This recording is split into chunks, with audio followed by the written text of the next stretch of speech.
بسم الله الرحمن الرحيم. السلام عليكم ورحمة الله وبركاته.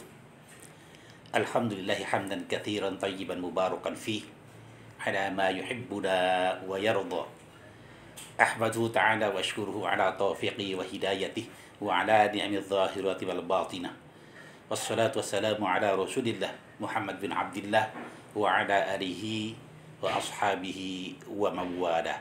أما بعد، فقال الله تعالى في كتاب الكريم: أعوذ بالله من الشيطان الرجيم، إن الله يحب المتقين.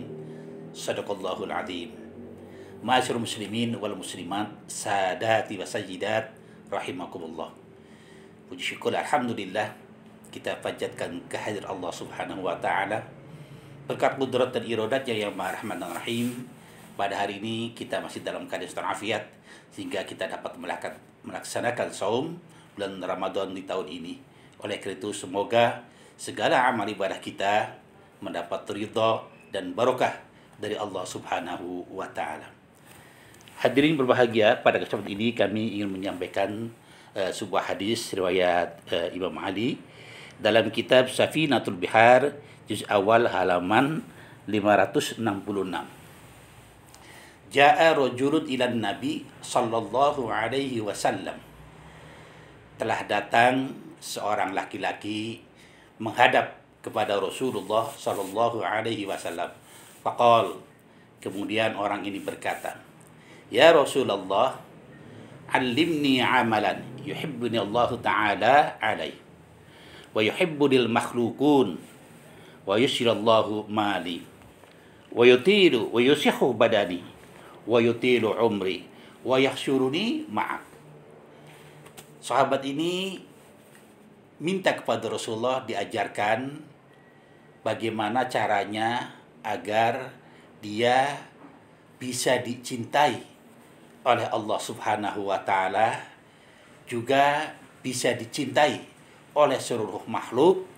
Kemudian dia ingin dibanyakin hartanya, dia ingin disehatkan badannya, dan juga dia ingin dipanjangkan umurnya. Dan kelak ketika ia dibangkitkan di padang mahsyar, dia ingin bersama Rasulullah Shallallahu Alaihi Wasallam. Subhanallah, bukan main permintaan sahabat ini. Dia pengen dicintai oleh Allah, dicintai oleh seluruh makhluk, kemudian harta banyak, badan sehat, umur panjang, mati masuk surga. Tentu kita semua ingin hidup seperti ini. Faqala Rasulullah sallallahu alaihi wasallam. Maka Rasulullah sallallahu alaihi wasallam menjawab, "Hadhihi sittu khisalin tahtaju ila sitti khisalin." Khisal jamak dari khoslah, mu'annath, jadi pakai hadhihi.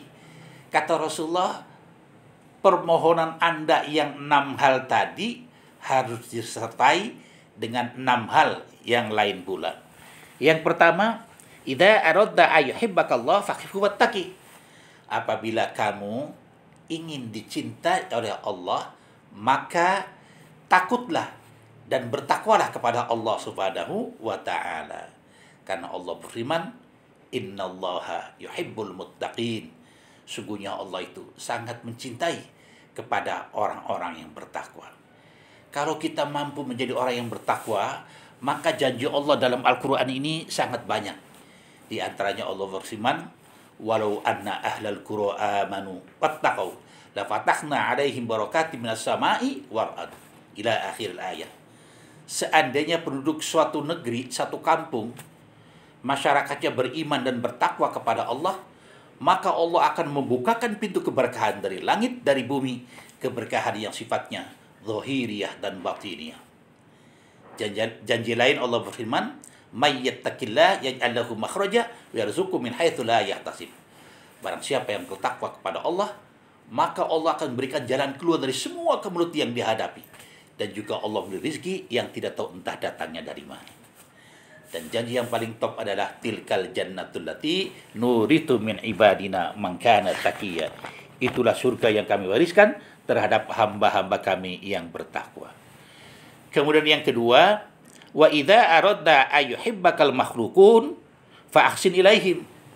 Apabila kamu ingin dicintai oleh seluruh makhluk, maka berbuat baiklah kepada mereka. Jadi maaf, dalam hidup ini bagaimana tanaman kita. Kalau tanaman kita kebaikan, insya Allah nanti juga buahnya atau panennya pasti kebaikan. Allah berfirman, wa ahsinu innallaha yuhibbul muhsinin. Berbuat baiklah, karena sungguhnya Allah itu sangat mencintai kepada orang-orang yang suka berbuat kebajikan. Ya, kepada siapa saja, terutama kepada kedua orang tua kita, baik dia masih hidup maupun beliau sudah wafat. Kemudian kepada keluarga, sanak famili, tetangga, fukara, masakin, anak yatim, harus kita berbuat baik.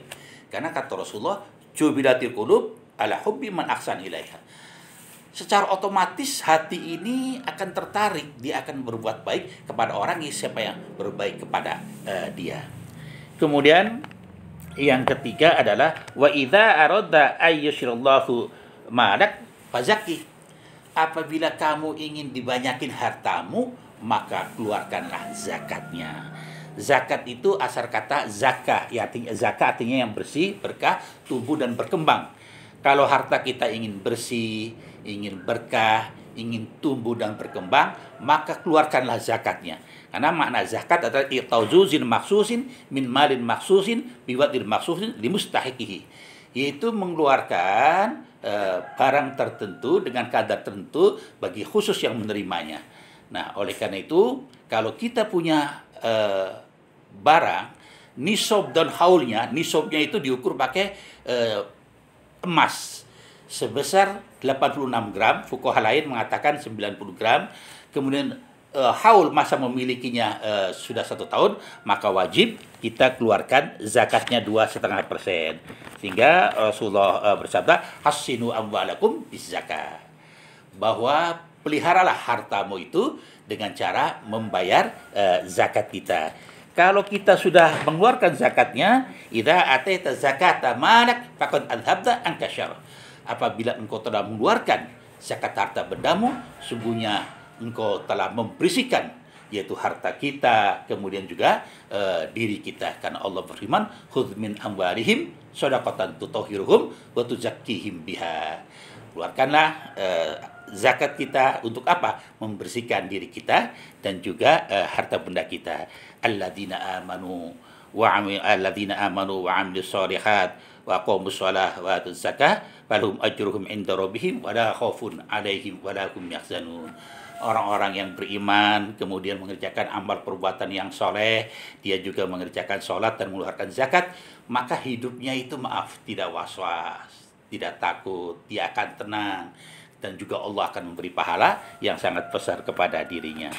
Kemudian yang keempat, Rasul bersabda, wa idza aradta ayyushqa badadak fa'akthir minas shadaqah. Apabila kamu ingin disehatkan badanmu, maka keluarkanlah sedekahnya. Kalau tadi zakat itu ada nisab dan haul, tapi kalau harta kita di bawah itu tidak berarti berhenti. Kita tetap masih dianjurkan untuk mengeluarkan infak dan sedekah kita. Karena infak itu alladzina yunfikuna fis-sarra wad-dharra. Baik kalian dalam keadaan ada maupun tidak, masih dianjurkan kita mengeluarkan.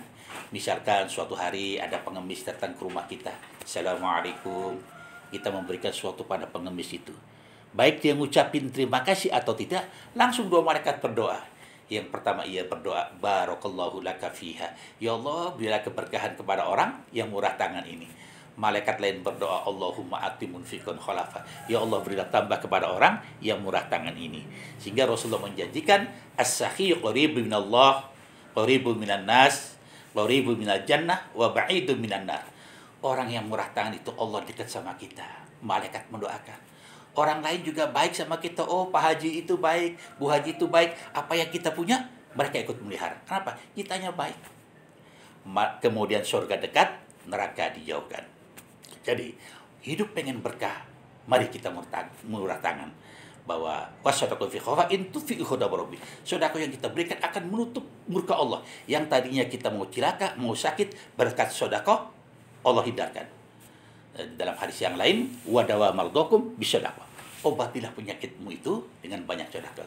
Insyaallah nanti kami dari Masjid Al-Manar pada tanggal berapa akan membagikan sembako untuk para mustad'afin yang dalam kondisi seperti ini, banyak mereka yang dalam keadaan kesusahan. Insya Allah Masjid Al-Manar akan membagikannya, dan panitia sudah siap mengepak dari satu paket kepada satu paket yang lain. Insya Allah ini dalam rangka kepedulian di antara sesama kita. Kemudian berikutnya yang kelima adalah Rasulullah menjawab pertanyaan sahabat tadi, wa idza aradta ayyutillahu umruk fasil dzawil arham. Apabila kamu ingin dipanjangkan umurmu, maka rajinlah bersilaturahim. Silaturahim, silat tali penghubung, ar-rahim penuh kasih sayang. Orang yang biasa bersilaturahim maka akan meningkat menjadi silatul qalb war ruh. Batin dan rohani kita makin terpatri dengan erat.